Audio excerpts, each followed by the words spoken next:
जैसा कि आप सभी जानते हैं, भारत और चाइना के बीच कई दिनों से तनातनी का माहौल बना हुआ है।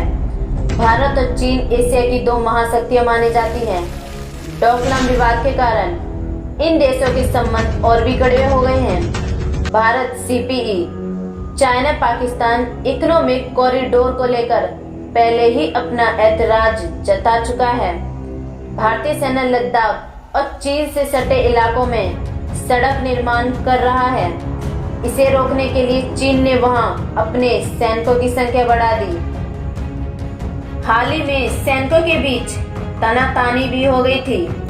चीन ने भारत के निर्माण कार्यों में अड़ंगा लगाने की नीयत से ही लद्दाख क्षेत्र में सैन्य अतिक्रमण किया है और भारतीय सेना चीनी सैनिकों के साथ आमने सामने की स्थिति में पूरी मजबूती से डटी है। दुनिया भर को कोरोना वायरस की महामारी देने वाली चीन युद्ध की तैयारी कर रहा है। सीमा पर भारत से जारी तनाव के बीच चीन के राष्ट्रपति शी जिनपिंग ने अपनी सेना को हर मुश्किल सी हालात के लिए तैयार रहने को कहा है। इतना तो आप जानते हैं कि लड़ाई में क्रूरता और लड़ाई की कला आना बहुत ही जरूरी है। चीन की सैनिक मौका पड़ने पर कुंफू का इस्तेमाल कर सकता है और बिना बंदूक के लड़ सकता है और किसी भी वस्तु को हथियार की तरह प्रयोग कर सकता है। अब सवाल यह उठता है कि आखिर इन दोनों देशों में सबसे ज्यादा शक्तिशाली कौन है? क्या आज का भारत वही भारत है जिसको चीन ने 1962 के युद्ध में बुरी तरह से हरा दिया था, या फिर आज का भारत इतना शक्तिशाली हो चुका है कि चीन इसके साथ लड़ाई का ध्यान भी अपने दिमाग में नहीं लाएगा? क्या खत्म हो सकता है सीमा विवाद? भारत और चीन के बीच सीमा से संबंधित मसले सुलझाने के लिए 4 जरिए मौजूद हैं। इनमें से 2 1993 और 1996 में बने थे। 2005 और 2013 में भी इससे जुड़ी प्रगति हुई है। कॉन्फिडेंस बिल्डिंग मेजर्स भी हैं। इन्हीं समझौते के आधार पर दोनों देश बातचीत करके सीमा विवाद सुलझाते आए हैं।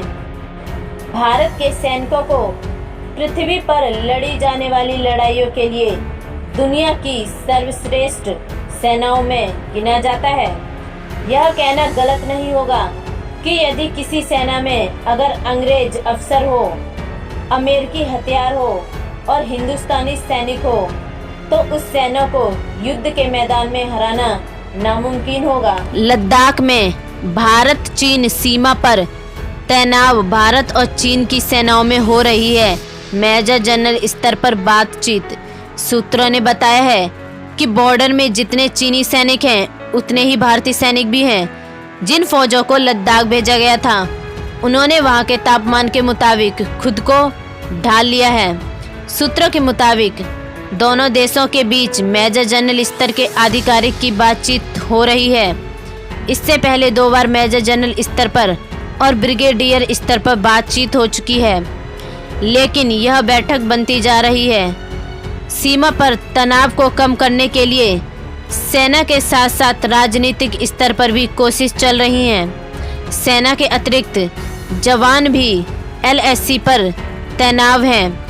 भारत और चीन की सेनाओं ने पैदल सेना लेकर तोप व टैंक तक तैनात किए हुए हैं। वहीं आपको बता दें, भारत 1974 में पहली बार और 1998 में दूसरी बार परमाणु परीक्षण करने वाले भारत के पास 130 से 140 एटम बम हैं और आपको बता दें कि चीन के पास 290 परमाणु बम हैं।